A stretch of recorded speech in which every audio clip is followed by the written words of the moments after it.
విశ్వాన్ని మనం అనుభవిస్తున్నాము అంటే ప్రియులరా, ఇది ఎంతవరకు ఉంటుంది? ప్రకృతి ఎంతవరకు ఉంటుంది? ఎంతవరకు సేవ చేస్తుంది? ఎంతకాలం ఉంటుంది? ఇది మనకి తెలియదు. కానీ ఒకరోజు ప్రకృతికి కూడా ఒకరోజు అంతముందన్న సంగతి మనకు మాత్రం బైబిల్ మనకి ఎన్నో చోట్ల మనకి హెచ్చరించింది. బైబిల్ మనకి ఏమి హెచ్చరించింది అంటే, మనిషికి ఎలాగైతే అంతముందో, మనిషి ఎలాగైతే ఈ లోకం నుంచి వెళ్ళిపోతాడో, ప్రకృతి కూడా ఒకరోజు తానున్న స్థలములో నుంచి వెళ్ళిపోతుంది అని బైబిల్ మనకి ఎన్నో విషయాలు నేర్పించింది. కానీ మనము నేర్పించిన దాన్ని నేర్చుకోలేకపోతున్నాం. ఈరోజు బైబిల్ నేర్పించిన దాన్ని మనము నేర్చుకోలేకపోతున్నాం. ఏమిటి? మనము పుట్టినప్పటి నుంచి ఇప్పటిదాకా మన కళ్ళు ముందు ఎన్ని వస్తువులు కరిగిపోలేదండి. ఎన్ని వస్తువులు మరి అరిగిపోలేదు. ఎన్నో వస్తువులు అరిగిపోయాయి. మన కళ్ళు ముందు ఎన్నో వస్తువులు కనుమరుగైపోయాయి. ఎందుకు కనుమరుగైపోయాయి అంటే ప్రియులారా, అది అరిగిపోయింది కాబట్టి. మనం చిన్ననాటి నుండి ఇప్పటిదాకా ఎన్ని చెప్పులు వేసుకున్నాం, ఎన్ని కాళ్ళు జోడు వేసుకున్నాం, ఎన్నో చెప్పులు వేసుకున్నాం. మనము అవన్నీ ఒకరోజు మహా అయితే ఒక 6 నెలలు వస్తాయి, సంవత్సరం వస్తాయి. దాని తర్వాత ఆ చెప్పులు అరిగిపోవటం అనేది మనకు తెలుసు. నువ్వు ఒక షర్ట్ వేసుకున్న కొన్ని రోజుల తర్వాత అది పాతగైపోయి చినిగిపోతాయి. బాగా ఆలోచించండి. కొన్ని రోజుల వరకే నీ బాడీ మీద ఉంటుంది, నీ షర్టు నీ దగ్గర ఉంటుంది. కొన్ని రోజుల తర్వాత అది అరిగిపోయి చినిగిపోయి నీ దగ్గర నుంచి పాతగైపోయి మళ్ళీ తాను ఎక్కడికైతే ఏ స్థలములో కలిసిపోవాలో ఆ స్థలములో కలిసిపోతాయి. మనం వేసుకున్న చెప్పులు కొన్ని నెలలు ఉంటాయి, అరిగిపోతాయి. మనం వేసుకున్న షర్టు కొన్ని రోజులు వేసుకుంటాం, అరిగిపోతుంది. అలాగే సముద్రములో పెద్ద పెద్ద రాళ్ళు ఉంటాయి ప్రియులారా. సముద్రములో పెద్ద పెద్ద రాళ్ళు ఉంటాయి. ఆ పెద్ద పెద్ద రాళ్ళను మనము చూసి మళ్ళీ కొన్ని సంవత్సరాల తర్వాత అక్కడికి వెళ్ళి చూస్తే ఆ రాళ్ళు సైజు కాస్త తగ్గిపోయి ఉంటాయి. రాళ్ళు సైజు తగ్గిపోవటం ఏంటి అనుకుంటున్నారా? రాళ్ళు సైజు తగ్గిపోతున్నాయి ఖచ్చితంగా. ఎందుకు అంటే దూరము నుంచి సముద్రపు అలలు వస్తుంటాయి, తాకుతుంటాయి, పోతుంటాయి, వస్తుంటాయి, తాకుతుంటాయి. ఇలా ఎన్నోసార్లు వచ్చి తాకుతూ వెళ్ళిపోతున్న ఆ జలానికి రాళ్ళు సైజు కూడా తగ్గిపోతాయి. ఎందుకంటే రోజు ఏదైనా వస్తువు వాడబడుతుందంటే ఖచ్చితంగా కరిగిపోతుంది, ఖచ్చితంగా అరిగిపోతుంది. మీరు బాగా ఆలోచించండి ప్రియులారా. ప్రతిరోజు వాడబడుతున్న వస్తువు అరిగిపోతున్నప్పుడు కోట్ల సంవత్సరాల నుంచి ప్రకృతి వాడబడుతుంది కదా. కోట్ల సంవత్సరాల నుంచి ప్రకృతి వాడబడుతుంది, ప్రకృతి నడుస్తుంది, ఎంతో మనిషికి సేవ చేస్తున్నప్పుడు మరి ప్రకృతి అరిగిపోవటం లేదేంటి ప్రియులారా? ఖచ్చితంగా అది కూడా అరిగిపోతుంది, అది కూడా కరిగిపోతుంది. కానీ మనకి కనిపించటం లేదు. ఎందుకంటే మన ఆయుష్ కాలం 70, అధిక బలమున్న ఎడల 80 సంవత్సరాలు బ్రతుకుతున్న మనకి ప్రకృతి కరిగిపోతుందా లేదా అనే విషయం మనకేం తెలియదు. కానీ కొన్ని నెలల క్రితము శాస్త్రవేత్తలు పరిశోధన చేసి సూర్యుడు ఇస్తున్న ఇంధనము తనలో ఉంటున్న శక్తి రోజుకి కోల్పోతుంది అని మరి శాస్త్రవేత్తలు గమనిస్తున్నారు ప్రియులారా. అలాగే చంద్రుడు ఇస్తున్న వెన్నెల కూడా రోజుకి తగ్గిపోతుంది, కనుమరుగైపోతుంది రోజుకని శాస్త్రవేత్తలు ఈ విషయాన్ని కూడా బయట పెట్టారు. నిజమే ప్రియులారా. ఎందుకంటే భూమి మీద ఈ ప్రకృతి వాడబడుతుంది, ఈ ప్రకృతి మనిషి కోసం కష్టపడుతుంది, మనిషి కోసం నడుస్తుంది. ఏమంటే నడిచే ప్రతి వస్తువు ఒక రోజు అరిగిపోతుంది ప్రియులారా. ఏమంటే వాడబడే వస్తువు ఒక రోజు అరిగిపోతుంది. మన భూమి మీద మన శరీరాలు కూడా ఏంటి, భూమి మీద ఒకరోజు మనం వచ్చామంటే రోజు రోజుకి సూర్యుడు ఎలాగైతే తిరుగుతున్నాడో మన శరీరము కూడా రోజు రోజుకి ఏమైపోతుంది, అరిగిపోతుంది. అందుకే దేవుడు భూమి మీద ప్రకృతిని మనకి తయారు చేసి మన కళ్ళు ముందు పెట్టి, అది మనకు పని చేస్తున్నప్పుడు, మనము మన దృష్టిలో ఒక్కసారి మనం ఆలోచించుకుంటే, మనము వేసుకున్న చెప్పులు ఎలాగైతే అరిగిపోతాయో ప్రకృతి కూడా సేవ చేసి ఒకరోజు కనుమరుగైపోతుంది అని శాస్త్రవేత్తలు చెబుతున్నారు. మనకు బైబిల్ కూడా ఎన్నోసార్లు ఘోషిస్తుంది ప్రియులారా, ఎన్నోసార్లు ఘోషిస్తుంది. అందుకే ఒక్కసారి మనం ఆలోచిస్తే ప్రియులారా, ఏంటి కొండలైన కూర్చుని తింటే కొండలైనా కరిగిపోతాయంట. ఏంటి త్రవ్వటం మొదలు పెడితే కొండలనైనా త్రవ్వచ్చంట. ఎందుకంటే ఒకసారి పనులు మొదలు పెట్టామంటే అది ఎవరెస్ట్ శిఖరాన్నైనా తవ్వి అవతల పడేయచ్చు. ఎందుకంటే భూమి మీద దేవుడు ప్రకృతిని ఎందుకు కలుగు చేశాడు అంటే, ఒకసారి బైబిల్లో ఒక మంచి మాటను మనం చదువుకుందాం. సామెతల గ్రంథము సొలొమోను గారు మంచి మాటని రాస్తూ సామెతల గ్రంథము 16వ అధ్యాయము 4వ వచనాన్ని మనం చదువుకోగలిగితే, 4వ వచనం, యెహోవా ప్రతి వస్తువును దాని పని నిమిత్తము కలుగజేసెను. యెహోవా ప్రతి వస్తువును దాని పని నిమిత్తము కలుగజేసెను అని ఉంది. ఒక వస్తువు పనిలో దిగింది అంటే, ఒక వస్తువు పనిలో వాడబడుతుంది అంటే ఒకరోజు అరిగిపోవలసిందే ప్రియులారా, ఒకరోజు అరిగిపోవలసిందే. పనిలో ఉన్న ప్రతిది కూడా అరిగిపోవాలి. పనిలో ఉన్న ప్రతి వస్తువు మాయమైపోవాలి.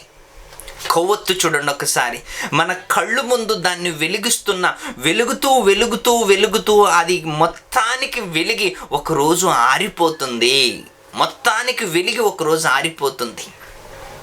ఏమండి, ఒక కొవ్వొత్తి మన కళ్ళు ముందు ఎలాగైతే కరిగిపోతుందో, ఈ ప్రకృతి కూడా మన కళ్ళు ముందు పనిచేస్తుంది కదా, ఇది కూడా ఒక రోజు మన కళ్ళు ముందు లేకుండా ఏమంటే కనుమరుగైపోతుంది. ఎందుకంటే అది కూడా అరిగిపోతుంది. ఎందుకు అరిగిపోతుంది అంటే ప్రియులారా, ఎన్ని రోజులు పని చేయాలి ప్రకృతి, ఎంతకాలం పని చేయాలి, ఎన్ని కోట్ల సంవత్సరాలు పని చేయాలి. అలా పని చేసి ఒకరోజు అరిగిపోతుంది అని ఏంటి బైబిల్ మనకి చెప్పింది ప్రియులారా. ప్రతి వస్తువును దాని పని నిమిత్తము దేవుడు కలుగు చేశాడు. ఆ మధ్యలో ఒక వార్త వచ్చింది. ఏంటి ఆ వార్త అంటే, కొన్ని లక్ష సంవత్సరాల క్రితము ఇక్కడ ఒక సముద్రం ఉండేది, అది ఇప్పుడు కనుమరుగైపోయింది అని శాస్త్రవేత్తలు అంటున్నారు. కనుమరుగైపోయింది. సముద్రాలు ఎండిపోవటం ఏంటి అని మీకు ఆశ్చర్యం వేసి ఉండొచ్చు. కానీ గూగుల్లో సెర్చ్ చేస్తే ఒక్కసారి ప్రపంచ చరిత్రను మనం ఆలోచిస్తే, ప్రపంచ చరిత్రలోకి మనం వెళ్ళి ఆలోచిస్తే ఎన్నో సముద్రాలు ఆరిపోయాయి, ఎన్నో సముద్రాలు కనుమరుగైపోయాయి అని శాస్త్రవేత్తలు ఈరోజు భయపడుతున్నారు. ఎందుకంటే ఉష్ణోగ్రత వేడెక్కి సముద్రాలు కూడా నీరు ఆవిరైపోతున్నాయి, భూప్రపంచానికి పెనుముప్పు రాబోతుంది అని ఎన్నో విధాలుగా శాస్త్రవేత్తలు ఈరోజు భయపడుతూ సమాచారాన్ని అందిస్తున్నారు ప్రియులారా. వాక్యాన్ని నేర్చుకుంటున్న మనము దాని పట్ల చక్కగా అవగాహన కలిగి ఉండాలి. ఎందుకంటే దేవుడు ఏది కూడా మనకి చెప్పకుండా దాయలేడు ప్రియులారా. దేవుడు ఏది కూడా మనకి చెప్పకుండా దాయలేడు. అన్నీ తన పిల్లలకి తెలియాలి, అన్ని విషయాలు తన పిల్లలకి తెలియాలని దేవుడు ప్రతి విషయాన్ని బైబిల్ గ్రంథములో మనకు రాయించాడు. ప్రతి విషయాన్ని బైబిల్ గ్రంథములో రాయించినప్పుడు చక్కగా మనం నేర్చుకోవటానికి ప్రయత్నం చేయాలి. ఇంకొక మాట మనం చదువుకుందాం.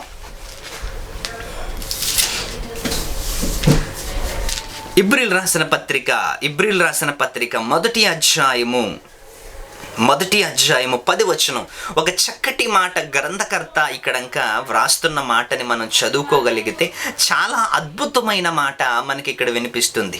ఏమనంటే, ప్రభువా నీవు ఆదియందు భూమికి పునాది వేసితివి. ఆదియందు దేవుడు పునాది వేశాడంట. ఆదియందు దేవుడు భూమికి పునాది వేశాడంట. ఆ పునాది వేసిన రోజు ఎలా ఉంటుందో ఒకసారి ఆలోచించండి. పునాది వేసిన రోజు ఎంతో ఆర్భాటం, ఎంతో ఆనందం, ఎంతో సంతోషం. ఏమని రాస్తుంది బైబిలు? ప్రభువా నీవు ఆదియందు భూమికి పునాది వేసితివి. ఆదియందు దేవుడు భూమికి పునాది వేశాడంట. ఆ వేసిన పునాదుల మీద ఈరోజు మనము నివసిస్తున్నాం. కింద ఏం రాస్తున్నాడు? ఆకాశములు కూడా నీ చేతి పనులే. ప్రతి వస్తువును దాని పని నిమిత్తము దేవుడు కలుగు చేశాడు. ఆకాశములు కూడా నీ చేతి పనులే. అవి నశించును గాని నీవు నిలిచియుందువు. చూసారు ఎంత చక్కటి మాట.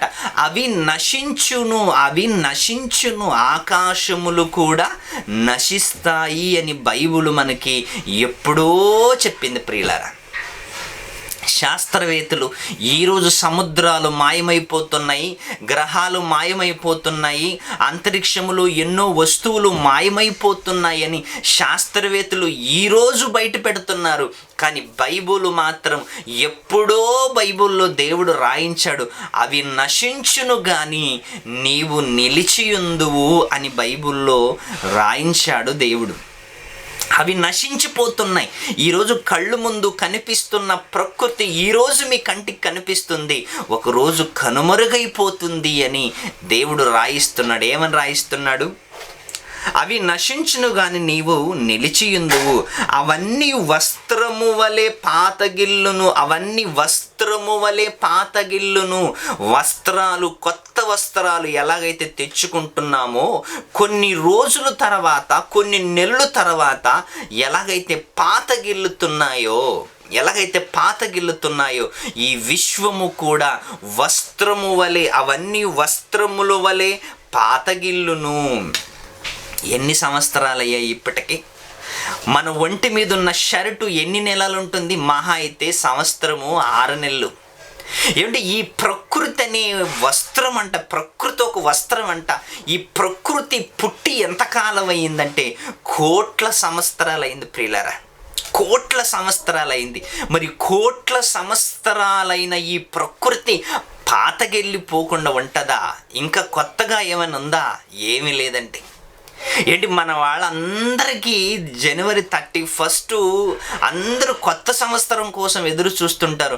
1వ తేదీ రాగానే, 1వ తేదీలోకి అడుగు పెట్టగానే ఎవడింటికి వాడు వెళ్ళిపోతాడు. ఎందుకోసం ఎదురు చూస్తారో తెలీదు, ఎందుకోసం వెళ్ళిపోతారో తెలీదు, ఎందుకు ఎంజాయ్ చేస్తున్నారో తెలీదు, ఎందుకు బాధపడుతున్నారో తెలీదు. 31st నైట్ అంతా అడావుడిలో ఉంటారు. 1వ తేదీలోకి అడుగు పెట్టగానే కేక్ కట్టింగ్లు, తర్వాత ఇంటికి వెళ్ళి పడుకోటాలు. ఏమండి ప్రకృతి పనిచేసి పాతగెళ్ళిపోయిందంటే ఏమంటున్నాడు? అవన్నీ వస్త్రము వలె పాతగిల్లును, అవన్నీ వస్త్రముల వలె పాతగిల్లును. ఏంటి పాతగిల్లును? ఇంకో కింద మాట 12వ వచనంలో ఉత్తరము వలె వాటిని మడిచివేతువు. ఏంటి చదువుకొని అయిపోయిన తర్వాత మన ఇంట్లో చాప ఉంటుంది తెలుసా? ఏమిటి చాప వేసుకుంటాం, పడుకోవటానికి చాప వేసుకుంటాం. ఆ పడుకున్న తర్వాత పొద్దున్న లేచి ఎలాగైతే మడతెట్టుతామో దేవుడు ఈ ఉత్తరము వలె అంటున్నాడు. ఈ కాగితములు ఒక ప్లాస్టిక్ వలె దీన్ని దేవుడు మడత పెట్టేస్తాడంట.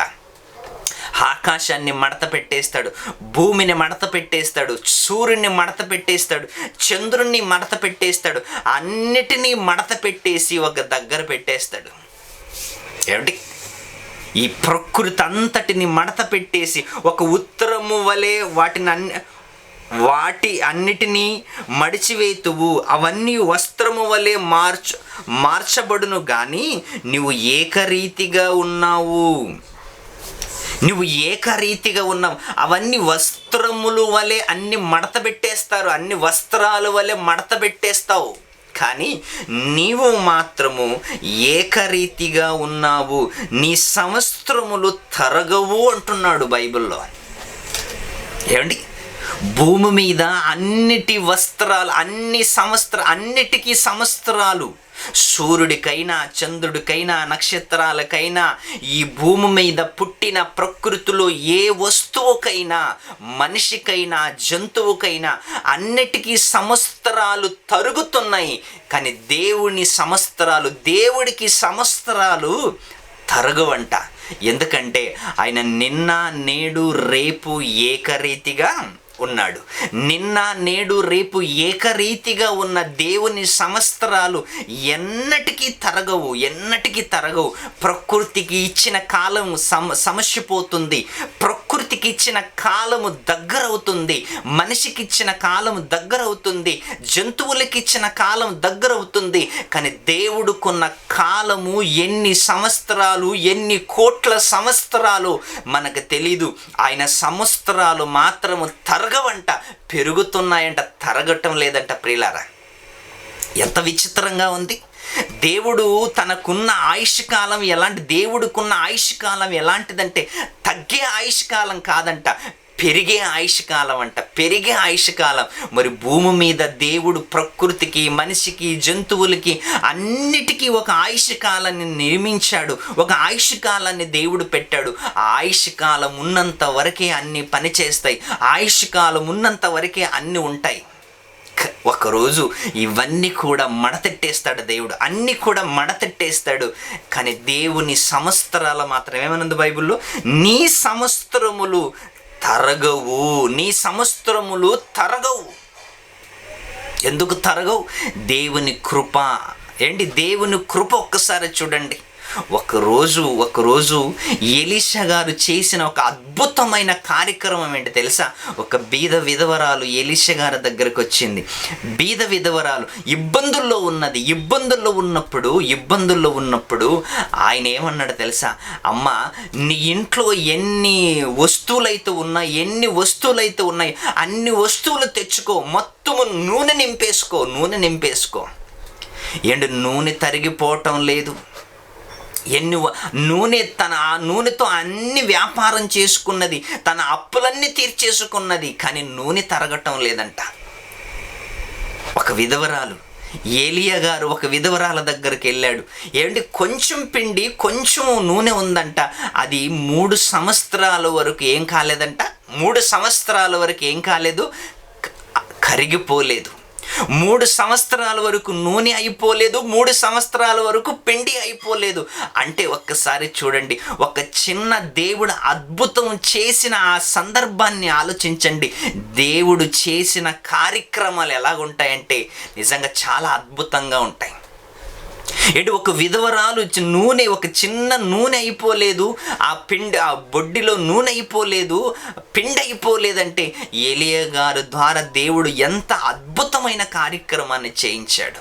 అంటే దేవుడి సంవత్సరాలు తరగవు అని చెప్పటానికి ఒక ఎగ్జాంపుల్గా ఏలియా గారు ఒక విధవరాల దగ్గర చేసిన ఒక అద్భుతమైన కార్యక్రమం. ప్రియులారా, ఎందుకంటే దేవుడు అన్నిటికీ సమయం ఇచ్చాడు, అన్నిటికీ మనకి సమయం ఇచ్చాడు, వస్తువులకి సమయం ఇచ్చాడు, ప్రకృతికి సమయం ఇచ్చాడు. కానీ తనకున్న ఆయుష్కాలం, దేవుడుకున్న ఆయుష్కాలం ఎలాంటిదంటే తరగని ఆయుష్కాలం, తరగని ఆయుష్కాలం. ఎంత కాలము దేవుడు ఉంటాడో, ఎంత కాలము నుంచి దేవుడు ఉన్నాడో ఎవరికీ తెలియదు ప్రియులారా, ఎవరికీ తెలియదు. ఆయన అనంత జ్ఞాని అని బైబిల్ ఉంది. బైబిల్లో చెబుతుంది. మోషే గారికి దేవుడు ఏమన్నాడు తెలుసా? నేను ఉన్నవాడును అనువాడును. నేను ఉన్నవాడునయ్యా. ఎప్పటి నుంచి ఉన్నావు అంటే నేను కోట్ల సంవత్సరాల నుంచి ఉన్నాను, ఇంక ఉంటున్నాను అని చెప్తున్నాడు. ఒక్కసారి మీరు ఆలోచించండి. దేవుని మహాకృప మన పైన ఉంది కాబట్టి ఈ రోజుకి మనము సజీవు లెక్కలో ఉన్నాం. ఈ రోజుకి సజీవ లెక్కలో ఉన్నాము అంటే దేవుడు మన పైన కృప చూపించాడు. ఒక్కసారి మీరు ఆలోచించండి. ఈ ప్రకృతిలో ఉన్న వస్తువు, ఏ వస్తువుని మీరు తీసుకోండి, ఏ వస్తువునైనా తీసుకోండి, పుట్టింది అంటే ఒకరోజు అది అంతమైపోతుంది. ఏ వ్యక్తి అయినా ఒకరోజు పుట్టాడు అంటే మరణిస్తాడు. ఏ జంతువు అయినా పుట్టింది అంటే చచ్చిపోతుంది. కానీ ప్రియులారా, ఇవన్నిటికీ అంతముంది, ఇవన్నిటికీ అంతముంది. అందుకే ఒక భక్తుడు మాట్లాడితే ఏమంటున్నాడు? ప్రభువా, నా దినములు